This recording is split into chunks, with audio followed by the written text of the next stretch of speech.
নমস্কার, আমি অর্পিতা। শুরু করছি পলিটিক্স।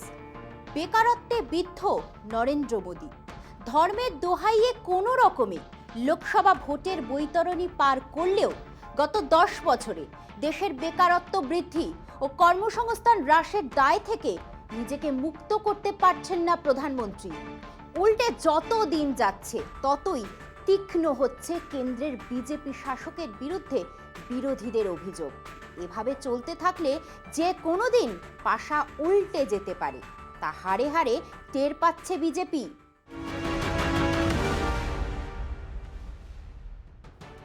বিজেপি ভেবেছিল রাম মন্দিরের জৌলস দেখিয়ে দেশবাসীর অকুণ্ঠ সমর্থন আদায় করবে। গত দুবারের মতো বিরোধীদের চিৎপাত করে ঢ্যাং ঢ্যাং করে উতরে যাবে লোকসভা। কিন্তু ফল বেরোনোর পরে দেখা গেল ভোটের মাঠে ডাবল সেঞ্চুরি হয়েছে বটে, বদলে বিরোধীদের সুইং মাখানো বলে বেকারত্ব বৃদ্ধি ও কর্মসংস্থান হ্রাসে হিট উইকেট হয়েছেন নরেন্দ্র মোদী।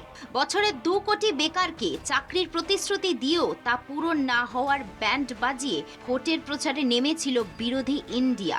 তার ফলও মিলেছে ভোটের বাক্সে। কার্যত বেকারত্বই বিজেপির তৃতীয়বারের জন্য নিরঙ্কুশ ক্ষমতা জয়ের স্বপ্ন খান খান করে দিয়েছে।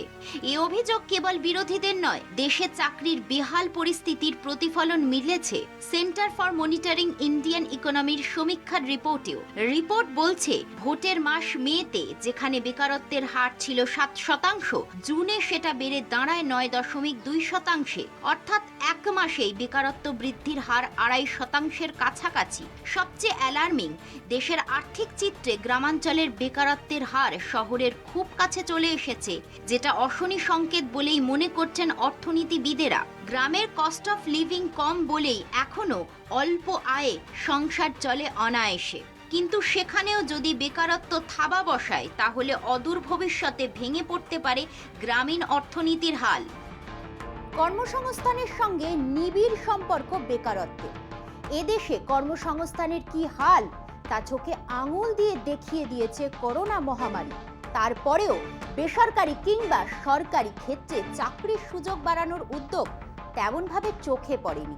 আর এই পরিস্থিতিতে বেকারত্ব বৃদ্ধির পাশাপাশি পাল্লা দিয়ে খাদ্যপণ্য ও অন্যান্য জিনিসপত্রের আকাশ ছোঁয়া দামে চিড়ে চাপটা আম জনতা। এ নিয়ে সরব কংগ্রেস, নিশানায় মোদী। গত কবছর ধরে বিরোধী বেঞ্চে বসে বেকারত্ব ও কর্মসংস্থানের ছবি তুলে দেশের শাসকের দৃষ্টি আকর্ষণের নিরন্তর প্রচেষ্টা চালিয়েছে কংগ্রেস ও তৃণমূল সহ একাধিক দলের নেতারা। কিন্তু বিরোধীদের কথায় কর্ণপাত করেনি নরেন্দ্র মোদীর সরকার। নানা বিষয়, নানা সমীক্ষা রিপোর্ট তুলে ধরে দেশের অর্থনৈতিক হাল বোঝাতে উদ্যোগী হলেও বিরোধীদের সেসব বক্তব্য ফুৎকারে উড়িয়ে দিয়েছে গেরুয়া শিবির। একটি বেসরকারি সংস্থার এমনই এক রিপোর্ট ধরে কংগ্রেস নেতা জয়রাম রমেশের অভিমত, আচমকা নোটবন্দি, ত্রুটিপূর্ণ জিএসটি চালু ও চীনের প্রতি অধিক নির্ভরশীলতা দেশের অর্থনীতির কোমর ভেঙে দিয়েছে। ব্যাপক ক্ষতি হয়েছে ছোট ও মাঝারি শিল্পের, অথচ ব্যবসায়ীদের ক্ষতিপূরণের কোনো উদ্যোগ গ্রহণ করেনি কেন্দ্র। আগামীতে বছর পিছু 1,20,00,000 চাকরির সুযোগ তৈরি করলে যুব সমাজকে ভয়াবহ পরিস্থিতি থেকে বার করে আনা গেলেও যেতে পারে। নরেন্দ্র মোদীর নেতৃত্বে ধর্মকে হাতিয়ার করে বিজেপি লোকসভা ভোটে লড়তে নামলেও ইন্ডিয়ার এক কাট্টা বিরোধী প্রচারে তেমন সুবিধা করতে পারেনি। কর্মসংস্থান ও বেকারত্ব নিয়ে কেন্দ্রকে বিধে বিরোধীদের একটানা প্রচার জনমতকে প্রভাবিত করেছে বলে মত ভোটকুশলীদের। সেই কারণে তৃতীয়বার ক্ষমতায় এলেও শরিক নির্ভর হতে হয়েছে নরেন্দ্র মোদীর বিজেপিকে। হাতে নাতে ফল পেয়ে এই দুই ইস্যুকে ছাড়তে নারাজ বিরোধীরা। উল্টে সংসদে ও সংসদের বাইরে কর্মসংস্থান ও বেকারত্বকেই হাতিয়ার করতে চাইছে প্রতিপক্ষ ইন্ডিয়া। এখন সময় একটা বিরতি।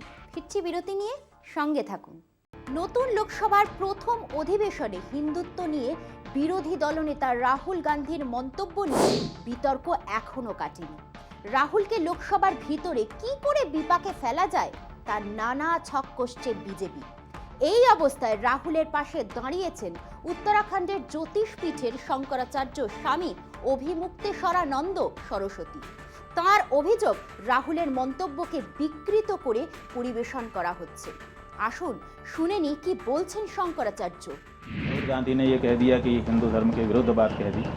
तो जब ये बात हमको बताई गई तो हमने राहुल गांधी का पूरा प्रवचन, जो भाषण उन्होंने संसद में दिया था, उसको निकाल करके देखा और हमने उसमें पाया कि वो तो ऐसा कह ही नहीं रहे हैं। वो तो कह रहे हैं कि हिंदू धर्म में हिंसा का स्थान ही नहीं है। तो जब वो साफ कह रहे हैं कि हिंदू धर्म में स्थान नहीं है, तो फिर उनके ऊपर ये आरोप लगाना कि उन्होंने हिंदू धर्म के विपरीत कोई बात कही है, उनके आधे वक्तव्य को, अंश को निकाल करके और उसको फैला करके, ये हम समझते हैं कि अपराध है, दुष्प्रचार है और ऐसा करने वाले को दंडित किया जाना चाहिए। নতুন লোকসভার প্রথম অধিবেশন, রাষ্ট্রপতির ভাষণের উপর আলোচনায় অংশ নিয়ে বিরোধী দলনেতা বলে বলে ছক্কা হাঁকিয়েছেন। প্রধানমন্ত্রী, স্বরাষ্ট্রমন্ত্রী সহ অন্তত জনাদশেক কেন্দ্রীয় মন্ত্রী আসন থেকে উঠে দাঁড়িয়ে দফায় দফায় রাহুলকে বাধা দিয়েছেন। গোটা নির্বাচন পর্বে মোদি কড়া হিন্দুত্বের প্রচার চালিয়ে গিয়েছেন। তারই উল্লেখ করে লোকসভায় রাহুল বলেন, হিন্দু ধর্মে হিংসা বিদ্বেষের কোনো স্থান নেই। ট্রেজারি বেঞ্চের দিকে তাকিয়ে পরে তিনি বলেন, যারা নিজেদের হিন্দু বলেন তারাই সারাদিন বিদ্বেষ হিংসা ছড়ান। তাদের সবাই রে রে করে ওঠে শাসক পক্ষ। মোদি বলেন, গোটা হিন্দু ধর্মকে অপমান করেছেন রাহুল গান্ধী। বিরোধী নেতার বিরুদ্ধে ব্যবস্থা গ্রহণের দাবিতে বিজেপির নেতারা লোকসভার স্পিকার ওম বিড়লার সঙ্গে দেখাও করেন অধিবেশনের মাঝপথে।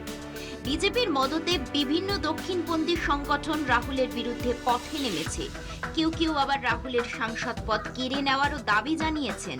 লোকসভায় খোদ স্বরাষ্ট্রমন্ত্রী অমিত শাহ দাবি তোলেন, হিন্দু সমাজকে অপমান করার জন্য রাহুলকে ক্ষমা চাইতে হবে। প্রধানমন্ত্রী নরেন্দ্র মোদী বলেন, বিরোধী নেতা হিন্দু সমাজকে হিংস্র বলেছেন। বিষয়টি গুরুতর। कांग्रेस नहीं डरती आपसे, आप कांग्रेस से डरते हो।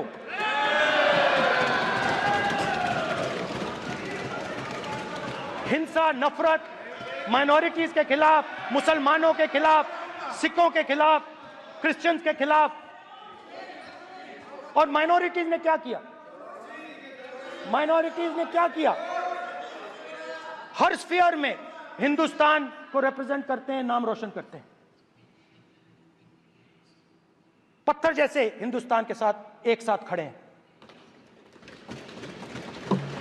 देशभक्त हैं।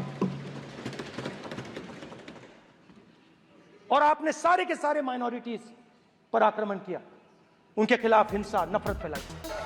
লোকসভায় বিজেপি সদস্যরা হিন্দুত্ব সংক্রান্ত সমস্ত বক্তব্য কার্য বিবরণী থেকে বাদ দেওয়ার দাবি তোলেন। পরের দিন স্পিকার রাহুলের বেশ কিছু মন্তব্য কার্য বিবরণী থেকে বাদ দেন। তাতে অবশ্য দমে যাননি বিরোধী দলনেতা। লোকসভার বাইরে তিনি বলেন, আমার বক্তব্য বাদ দেওয়ায় কিছু যায় আসে না, তবে সত্যকে কখনো বাদ দেওয়া যায় না, সত্য সত্যই থেকে যায়। मोदी जी की दुनिया में सच्चाई एक्सपंज हो सकती है, मगर रियलिटी में सच्चाई एक्सपंज नहीं हो सकती है। जो मैंने कहा था, जो मैंने कहना था, मैंने कह दिया, वो सच्चाई है। और एक्सपंज करें, जितना करना है करें, सच्चाई सच्चाई होती है। धन्यवाद। এদিকে ওই ঘটনার পর থেকে রাহুলের বাসভবনে নিরাপত্তা বাড়ানো হয়েছে। কেন রাহুলের বাসভবনে নিরাপত্তার এই বাড়াবাড়ি? দিল্লি পুলিশ মনে করছে হিন্দুত্ব নিয়ে কথা বলার জন্য রাহুলকে ঘিরে নানা জায়গায় বিক্ষোভ দেখানো হতে পারে।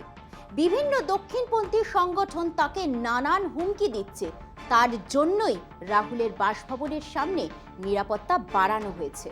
এখন সময় আরও একটা বিরতির। ফিরছি বিরতি নিয়ে, সঙ্গে থাকুন।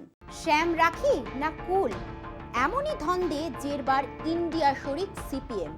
দিল্লির মসনদে বিজেপি বসলেও তাদের একচ্ছত্র আধিপত্য ঠেকানো গিয়েছে।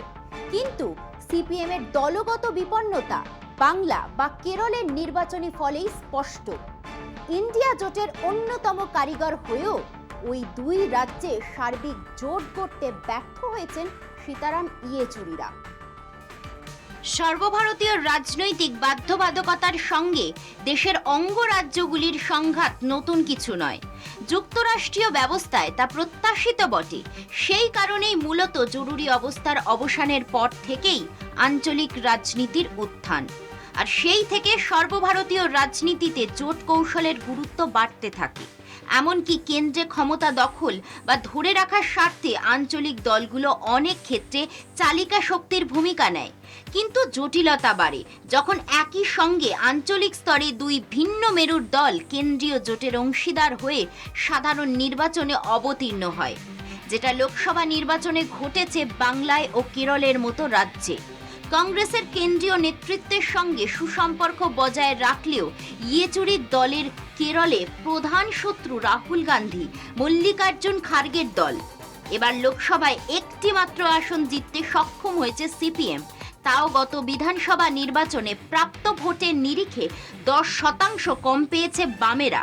বিজেপি বিরোধী ইন্ডিয়ার মুখ হবেন রাহুল গান্ধী, আর তাঁর বিরুদ্ধেই কেরলের মানুষ বামেদের ভোট দেবে।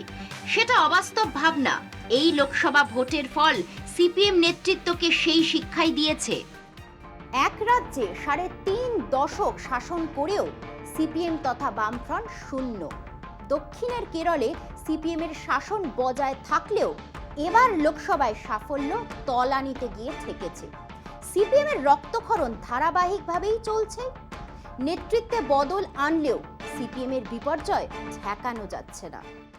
একইভাবে বাংলায় রাজ্যের শাসক তৃণমূলের বিরোধী বামেরা কিন্তু সর্বভারতীয় বাধ্যবাধকতায় ইন্ডিয়ার শরিক হয়ে তৃণমূলের সঙ্গে এক মঞ্চে দাঁড়িয়ে বিজেপি বিরোধিতায় ঐক্যের বার্তা দিচ্ছে। অথচ বাংলায় বিজেপির সঙ্গে বস্তুত পাল্লা দিয়ে তৃণমূলের বিরোধিতায় সামিল হয়েছে। শুধু কি তাই যে কংগ্রেস কেরলে তাদের প্রধান প্রতিপক্ষ, তাদের সঙ্গে হাত মিলিয়ে পশ্চিমবঙ্গে ভোট লড়েছে সিপিএম। কংগ্রেসের একটি আসন মিললেও বামেরা এবারেও শূন্য। দক্ষিণে বামেদের বিজেপি বিরোধী প্রচারের ফায়দা পেয়েছে কংগ্রেস।